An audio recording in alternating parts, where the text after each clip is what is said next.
It's time to find out What Shane said with Shane Manila. What's good, world? It's time for another Shane Says. I will try to keep this brief, I promise you.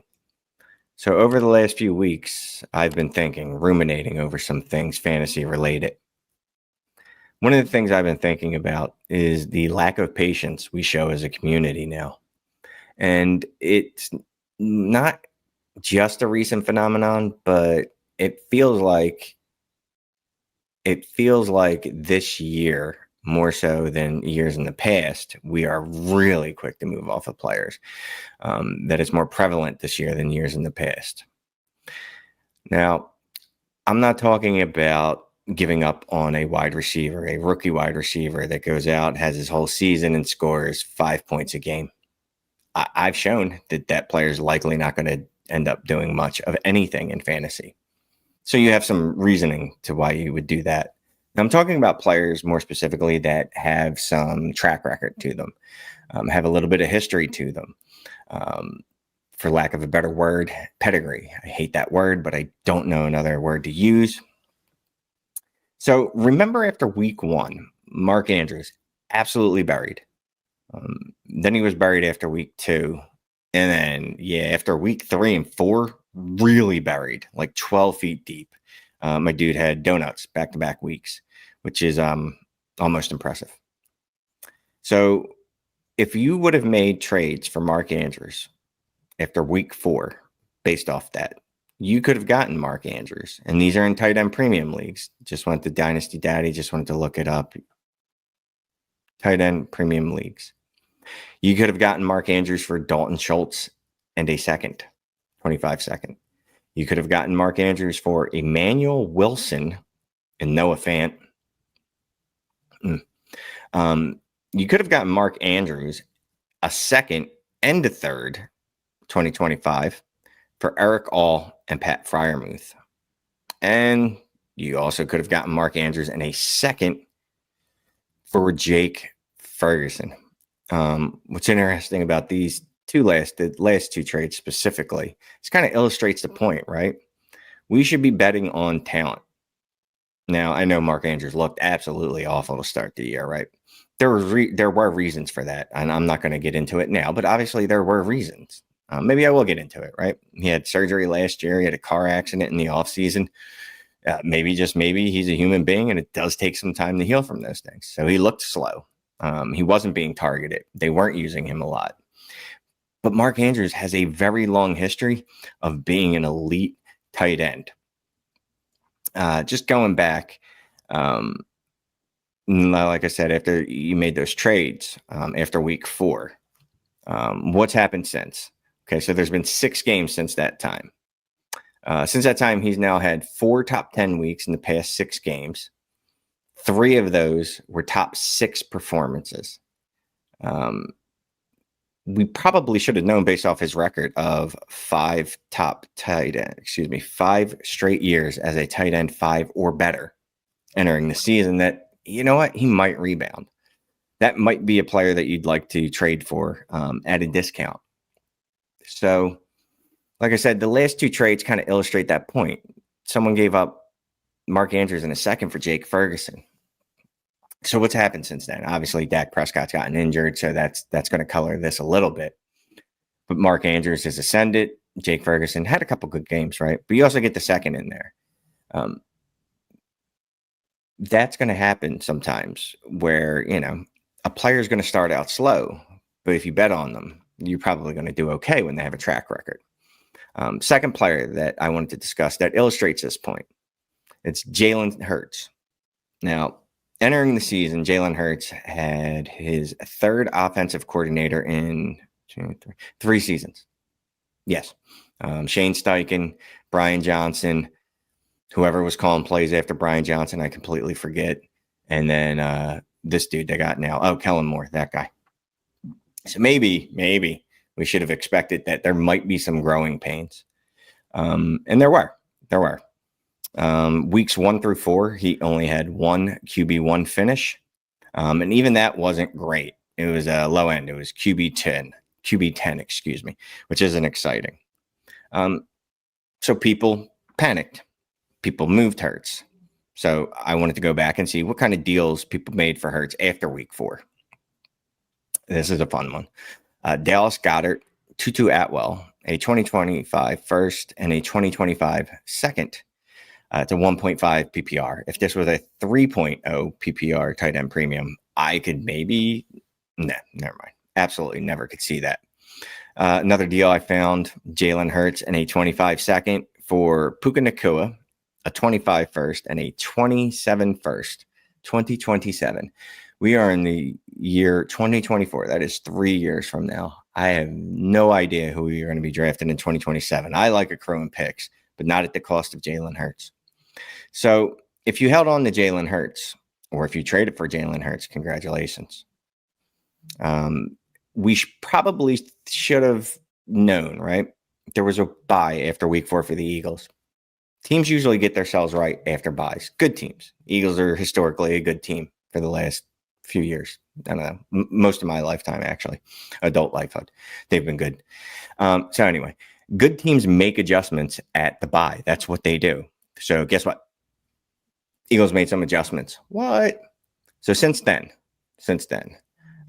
he has had 4 top 4 weeks. 4 top 4 weeks. And in his worst game since the bye, 5 games. He's had 5 games. 4 times he's been a QB4 or better. His worst game, QB8. It's pretty good for bad, right? I think sometimes we just have to use our real football brain, right? Like I said, look at the totality of the situation. In Hurts' situation, it's a new offensive coordinator for the 3rd straight season. Might take you some time to get through that. We should have seen that there was a bye coming in week 4. So the team was likely to make some adjustments. We could have just looked at Jalen Hurts' past records and go, you know what? He's probably going to bounce back. Now, I was concerned about Jalen Hurts, and I want to act like I'm all innocent in this, but I didn't move him because there was no deals that I felt like were good enough for me to move him. So who am I thinking about right now? I'm thinking about 2 players that could fall in this category that I think you need to hold steady on, that you need to hold your will. That's not a saying. Oh, well, whatever. 2 players that I think you want to make sure you don't move for just whatever you can get or at a discount or at low. First player, Marvin Harrison. Marvin Harrison, yes, it's a little bit of a disappointing season. Out of the elite wide receivers, Malik Neighbors, Brian Thomas, he's behind both of them in scoring, fantasy scoring. He's scoring 11.7 points per game. Looking at the Trinity score, my dude still has a very strong Trinity score, 6.62, puts him in the low-end wide receiver 1 usage. Remember, I was just talking about buys, too, for Jalen Hurts in week 4. He had his bye. Cardinals are on their bye this week. I would be very interested. Obviously, I'll be watching. What happens after the bye? Do they find a way to involve Marvin Harrison a little more? Now, his target share is actually pretty good, but do they find a better way to use him? Maybe some easy button receptions. Again, he is behind Neighbors. He is behind Thomas, and Neighbors is a whole other thing. I think he's wide receiver 2 or 3 in KTC. But you should know that 11.7 points per game wouldn't be a death sentence if that's where Harrison were to happen to land at the end of the season. I just looked up going back to 2014, 10 seasons. I looked at all the rookie wide receivers that scored between 11 fantasy points and 12.7 fantasy points. That higher range is within a point of Marvin Harrison. On that list, there were 13 players, and there are a couple absolute trash cans, no doubt. But this list also includes Garrett Wilson, Deebo Samuel, T. Higgins, Christian Watson, DK Metcalf, Stephon Diggs, Cooper Kupp. That's 8 receivers. A few of them have provided you wide receiver 1 seasons after that rookie season. And if they didn't do that, they still at least maintained their value to let you get out on them at some point, right? T. Higgins, there was an opportunity to move on him at some point. Not right now, because my dude hasn't played in several weeks, and we don't know when he'll play again, but that's besides the point. T. Higgins, Christian Watson, even DK Metcalf, even G-Dub, if you weren't ready, if you weren't one of the people that held on for the first 2 seasons, well, especially last year when it was a little disappointing. But anyway, yeah, that's a good list, right? Right now, G-Dub is smashing. Debo, not so much. Higgins, meh. Cooper Kupp, when he plays, the dude's a monster, right? We see that. So I just looked at trades for Marvin Harrison over the last 2 weeks on Dynasty Daddy. And here's a couple that I found. Marvin Harrison and Zach Ertz for Josh Downs and a 2025 second. Yeah, I don't know what to say to that. This next trade's at least a little fairer, but I still wouldn't do it. Trey Benson and Brian Thomas Jr. for Marvin Harrison and Jonathan Brooks. I'm not ready to give up on Marvin Harrison yet like that. I know that Brian Thomas Jr. has had a really good rookie season to start. I still take Marvin Harrison over him.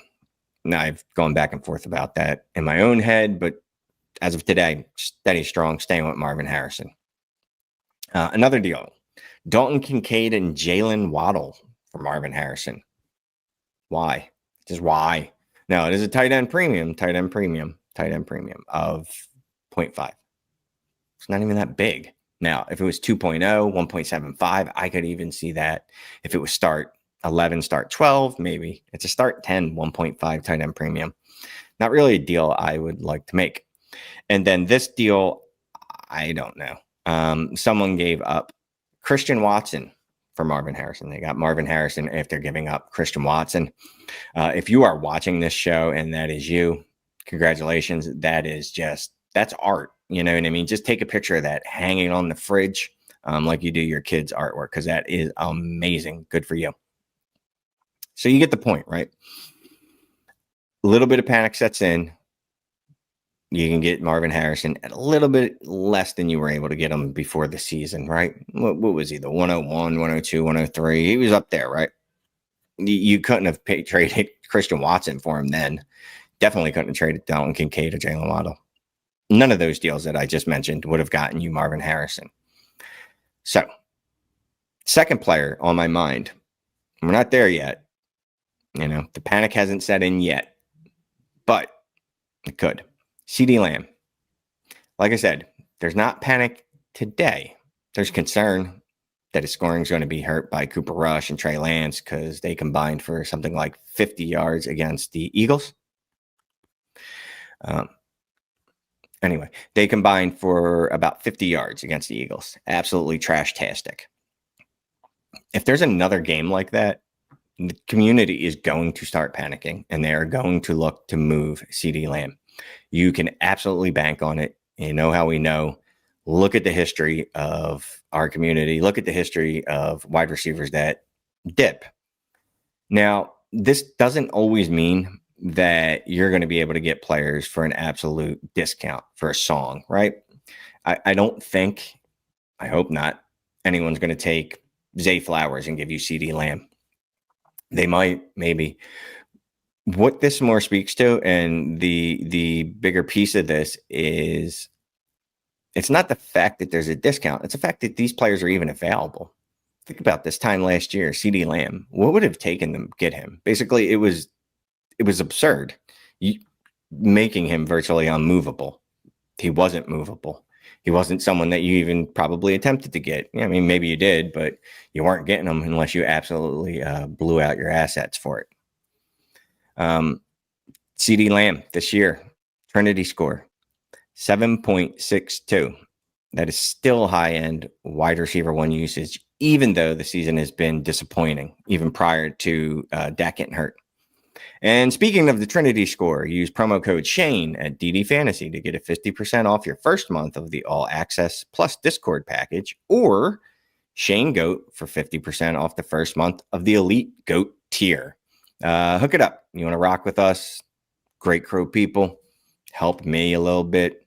Helps the site, obviously. Helps you. It's good stuff. Anyway, back to CeeDee Lamb. CeeDee Lamb, 7.62 Trinity score. Still elite, bro. Last year, he was the wide receiver 1. Like I said, couldn't got him last year. So this year, sure, you might trade for him, and he's only going to give you 11 points a game, 12 points a game. I get it. That's hard to stomach. But this is how you build monsters, right? This is how you build monster rosters. You ever look at someone's roster and go, how did dude get Justin Jefferson, Jamar Chase, CeeDee Lamb? I don't know, just 3 players like that. How did they do that? By doing things like this, buying players when you're uncomfortable buying them. Everybody would buy them if they're, you didn't have to overpay when they're smashing. If you could pay at a discount, even a slight discount while they're smashing, you would do it. That's easy. That's comfortable. This is how you get monsters. You be uncomfortable. Make trades for players like CeeDee Lamb when the community starts to panic. Again, I think it would probably take one more game of Trey Lance and Cooper Rush, whomever may start, before that happens. If not one game, maybe 2 more games. I don't care. 3 games, whatever. It does not matter to me. It's going to be this season. I guarantee you, you are going to be able to trade Zay Flowers for CeeDee Lamb. Bank it. If you have Zay Flowers on your roster, remember this, pin it, try it in 3 weeks, see what happens. If I'm wrong, let me know. If I'm right, I don't know. Use the promo code and sign up to DD Fantasy. So that's it, man. Just wanted to keep it real brief. Just one of the things that's been on my mind. Like I said, a little bit of patience. And I'm not saying ignore all available evidence. Like earlier this season, I talked about Patrick Mahomes not being elite. That was based on a long track record of him not performing at elite levels. But players like CeeDee Lamb, Marvin Harrison, obviously hasn't done it in the pros yet, but a great collegiate profile, are players that you should not be just moving at a loss. All right, that's all I got. I appreciate y'all. Comment in the chat. Let me know who you think might end up being a player that's discounted before the season ends. Not even a big discount, just the fact that you can trade for him. Who do you think might pop up because of poor performance or other issues that might arise? So I appreciate y'all, and I'll talk to you in the Discord when you join the DD Fantasy family. All right, bros. Later.